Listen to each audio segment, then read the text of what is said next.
Bonjour à tous, aujourd'hui nous allons parler du réalisateur américain Stephen Fangmeyer, né un 8 décembre 1960 dans le Texas.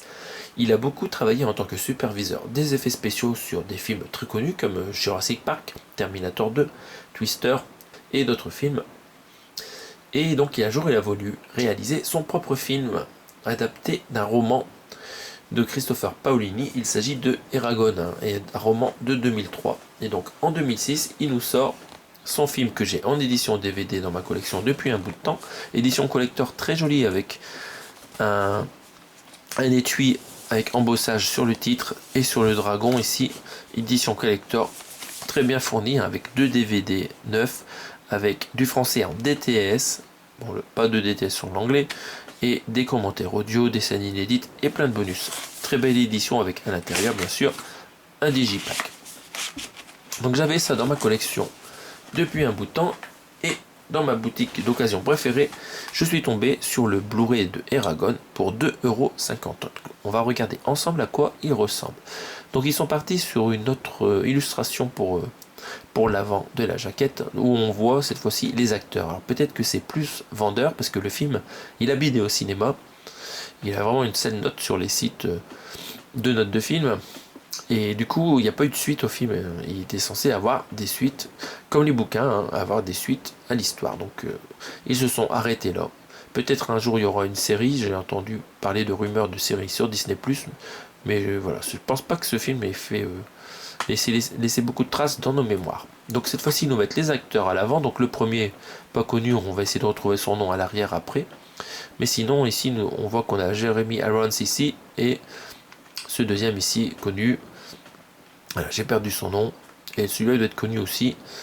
On va verra à l'arrière pour les retrouver. Donc ici, on voit que c'est une édition Blu-ray qui date un peu parce qu'ils font de la pub pour le passage au format Blu-ray. Passage au format Blu-ray qui n'a pas très bien marché, parce qu'il y a encore beaucoup de gens qui sont fans des DVD, les DVD avec les images mal compressées, pas terrible. Donc sur la tranche, vous avez le nom du film, c'est une édition 20th Century Fox, et à l'arrière, c'est surchargé. On va regarder d'abord les specs techniques. Vous avez de l'anglais en 5.1 DTS HD Master Audio, et le français en 5.1, mais on n'est pas sûr si c'est du Dolby Digital ou du DTS, parce que c'est indiqué ici que le son est en DTS non compressé. Est-ce que c'est que pour l'anglais ou est-ce que ça marche aussi pour le français? N'étant pas amateur de doublage, ça ne me gêne pas, moi je regarderai le film en anglais 5.1 DTS HD. En termes de bonus, c'est une édition très pauvre, c'est un Blu-ray monocouche, il n'y a pas de bonus, il y a juste la bande-annonce, donc il faut à tout prix garder l'édition DVD que je vous ai présentée tout à l'heure qui est bourrée de bonus. Qu'est-ce que ça nous dit d'autre?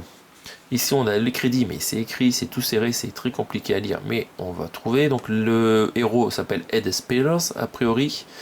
Jeremy Irons est bien crédité ici. Nous avons Sienna Gurley, Gobert Carlyle, Gareth L. Lund, Rachel Weisz et John Malkovich. Voilà.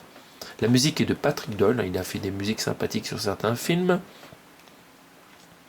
Voilà, menu en surimpression, on s'en fout, résolution d'image, oui, c'est du Blu-ray, donc on est content de les trouver. Donc c'est l'histoire de ce film, Ce gars, un jour, il va trouver un œuf de dragon, voilà. D'où la bête au-dessus. Et là, ici, on a en photo, ils nous ont mis le menu, ils nous mettent même pas une image de film, ils nous mettent une photo du menu, comme si on achetait un Blu-ray pour son menu. Bon, c'est pas grave, donc c'est une édition Cinémascope. Cette édition préserve l'aspect d'origine de la diffusion cinéma. Je sais pas s'il y a une différence avec le DVD. Voilà, que je compare. Et à l'intérieur, vous avez une sérigraphie très sympathique sur le disque. Je vais aller chercher les DVD pour voir si ils ont repris la même chose ou s'ils nous ont sorti une nouvelle photo pour sérigraphier le Blu-ray. On va regarder un peu l'intérieur du DVD. Ici on avait le dragon, là une belle photo de John Malkovich et de la jolie princesse. Cette fois-ci, non, c'est Jeremy Irons, désolé. Et ici nous avons le Malkovich et on voit que c'est des sérigraphies différentes, comme vous le voyez. Et ici c'est à l'envers. Nous avons le dragon. Ça avait l'air pourtant très sympathique ce film. Il va falloir que je leur donne une chance. Regardez-moi ce beau château.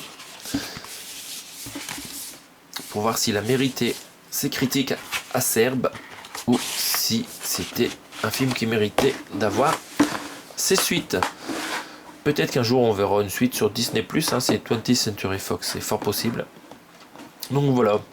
Donc concernant ce réalisateur, il va rejoindre mes collections de réalisateurs parce qu'il y a 2 disques là.